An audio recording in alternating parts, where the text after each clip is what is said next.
I think some people probably think my motorcycle costs a lot less than my car, so I don't need to carry as much insurance. But as you pointed out, medical costs, if you're in you're in an accident with an automobile from a motorcycle, are going to be much higher in general than if you're riding in an automobile. Correct? 100% yes. Our average case involving a motorcyclist uh, involves transportation from the scene to the hospital.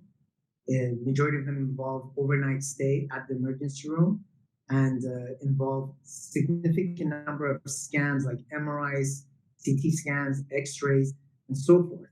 The average medical bills that we face in a simple motorcycle accident, not a significant one, exceed $50,000 after the second day that they're released from the hospital. So I definitely want our riders to understand it's not about buying more insurance to cover the person if you're at fault for an accident, which is liability coverage. It's all about providing protection for you and your family through uninsured motorists, underinsured motorists, and medical payments coverage, so as to ensure that your family is protected, and your medical bills are covered, and your lost earnings are covered in case of an accident with someone who does not carry sufficient coverage, which in my experience is about 98% of the drivers on the road today. Did you say 98%? Yes, Wow. 98%.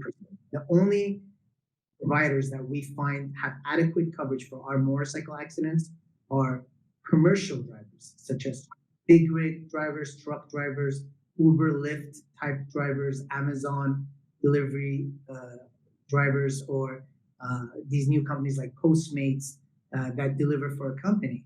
Those companies carry larger commercial coverages, which would afford a sufficient umbrella of coverage for our motorcyclist accidents. But if you're just a regular day-to-day driver, from our research, a majority of the day-to-day drivers right now are living day-to-day, paycheck to paycheck.